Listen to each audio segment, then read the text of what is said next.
Hay un movimiento que Dios está levantando, que es el movimiento apostólico, la reforma apostólica de Dios de la época que Él está haciendo. Y aparte de todas estas enseñanzas que venimos dando de la intercesión, es el movimiento que Dios está tocando y levantando en estos días para restaurar la iglesia. A través de la historia Él ha venido restaurando la iglesia de muchas maneras y a través de muchas formas. En los tiempos de 1800 lo hizo con John Wesley allá con la iglesia metodista. Antes de eso, después de eso tocó a los anabatistas e hizo los bautistas. Después hizo también los presbiterianos, y ahí ha venido el Señor haciendo sus cosas. Ninguna de estas iglesias es mala. Malas solo son los hombres, que a veces nos olvidamos que es por la gracia y por el favor de Dios y por el fuego de Dios que la obra se hace. Pero Dios es bueno en eso. El día de ayer entramos en un material de lo que era netamente la guerra espiritual, y vimos el modelo que tiene la Biblia cuando dice que Dios busca un hombre en Ezequiel 22:30 para no destruir la tierra. También vimos que en Juan 4:23 dice que Él busca adoradores. Estas dos cosas se juntan y forman un modelo, y es el modelo de Dios, que es a través de la adoración llegar a su presencia, a través de la intercesión manifestar la visión que tomamos de su presencia. Podemos trabajar con programas, que no es nada malo. Podemos tener hermanos y juntas y todo eso, pero Dios tiene un diseño para cada iglesia. El goal, la fuerza, la bendición, el propósito de Dios, el jackpot, el obtener el gran premio, es que cada iglesia descubra su diseño y su propósito. Aunque los hombres hemos querido hacer de 20 iglesias la misma y darle el mismo pan a todo mundo, en realidad el último propósito de Dios es que esta iglesia tiene su propósito acá y hay un diseño, y si los hermanos descubren ese diseño, van a tener el gran propósito de Dios. Igual pasa con con la iglesia del hermano acá y con el varón. Cada iglesia tendrá un diseño de Dios. En estos diseños que estamos hablando entra la intercesión, porque la intercesión es fundamental, la intercesión es vital, la intercesión es trascendental, como lo vimos el día de ayer. Porque querer decir que yo le voy a enseñar a usted algo, un método, una célula, un crecimiento, un milagro, una fórmula, o inclusive le puedo enseñar hasta una oración profética para que la repita, si no hay intercesión, si no hay una entrega genuina en el altar de Dios, todo será cosa de hombres. Todo pasará. Todo comienza por humillarnos. Todo comienza por estar en la presencia de Dios. Todo comienza porque decidimos creerle a Dios y buscar en Él el propósito escondido en Cristo para la iglesia. Amén. Padre, yo te doy gracias en esta tarde. Yo pido que tú bendigas a tu pueblo una vez más. Dame la gracia y el favor delante de tu pueblo, delante de tus siervos. Señor, entendemos que eres tú el que hace la obra y solo tú das la bendición. De ti y de tu mano comemos, y por eso te alabamos y te bendecimos esta noche, en el nombre de Jesús. Esta noche voy a hacer un cambio en la temática, no en el tema, pero sí en la inspiración que quiero darle. Porque la noche di una enseñanza total y profunda anoche en respecto a detalles. Hoy quiero enseñarle algunas cosas que son necesarias que usted entienda. Cuando vino la reforma protestante, la iglesia tomó la oración que teníamos de la iglesia tradicional.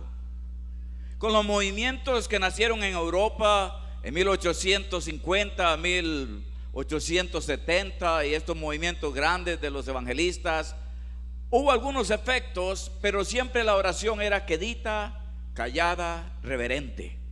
Usted no sabe si se acuerda. Yo todavía me acuerdo en Costa Rica que uno llegaba a la iglesia, se sentaba calladito, adelante, reverente. Para 1905 vino el famoso movimiento de la calle de Azusa, la bendición del bautismo del Espíritu Santo. Esta bendición del bautismo del Espíritu Santo en esta nación surgió, que llevó este movimiento a las naciones de América Latina. Para la Primera Guerra Mundial, 1918, este movimiento fue parado fuertemente por esta guerra mundial. Aunque tomó alguna fuerza, no pudo caminar tanto como hubiera querido, pero fue parado también en 1930 con la teología liberal que nace en Alemania, la cual hace de la iglesia una iglesia liberal, una iglesia que no cuenta con la palabra de Dios, sino con las opiniones de los hombres. Esto puso una traba al mover del Espíritu Santo que Dios estaba dando, pero aún así los misioneros seguían saliendo y la obra seguía creciendo. Para 1945, la Segunda Guerra Mundial golpea al mundo y hace que la obra de Dios tenga un momento de quietud, de pasividad, por cuanto la guerra mundial afectó la vida de la iglesia. Los pastores no tenían respuesta, las naciones no tenían respuestas, la guerra afectó todo el mundo. En 1948 termina la guerra, y para 1950 las iglesias las iglesias evangélicas, las iglesias protestantes tenían una oración quieta, callada y pasiva. Llegábamos a la iglesia, nos hincábamos y orábamos pasivamente. En 1950 y 60, en los años 60, este movimiento del bautismo del Espíritu Santo vino a nuestras iglesias, América Latina y también a esta nación fuertemente, y se dio lo que se llamó la renovación carismática de los años 60. Esto hizo que la gente comenzara a hablar en lenguas. El hablar en lenguas llevó la iglesia a un punto en que aquella oración quieta, reverente, callada, pasiva, pausada, se volvió un poquito más activa. Entonces la gente ya no solamente oraba quedito, sino que se paraban en los cultos y comenzaba a profetizar y comenzaba a hablar en lenguas, y se ponía en una posición muy normal, pero que era respetable en aquellos días, 1960, 1970. La gente comenzaba a hablar y con un miedo, porque unos decían que las lenguas eran de Dios y otras lenguas eran del diablo. Para 1970, aquel movimiento del Espíritu Santo que toma fuerza en nuestros países de América Latina, y los movimientos de los misioneros que habían llevado la oración quieta y calmada, se vuelve un poquito más enérgica, y aquella oración del Espíritu Santo se vuelve una oración de gemido y de clamor. Entonces la iglesia comienza a orar con un cierto gemido, y Romanos 8:26 se entiende un poquito más y dice que de acuerdo al clamor, de acuerdo a la voluntad del Padre, el Espíritu intercede por nosotros para conocer la perfecta voluntad de Dios. Esto fue en 1970. Cuando esta oración toma fuerza, ya los cristianos dejan de orar quieta y pasivamente y se vuelven activos y enérgicos en la oración. Para 1980, esta oración, que era la oración del Espíritu Santo de clamor, en las vigilias de las noches, en las campañas de sanidad que se hacían en todos los pueblos de América Latina, comienza el Espíritu Santo a traer lo que se llama una oración de guerra espiritual. Ya no solamente era activa, pero ya también participábamos en la guerra y le dábamos al enemigo cierto trabajito, y queríamos decir que en el nombre de Jesús todo lo podíamos.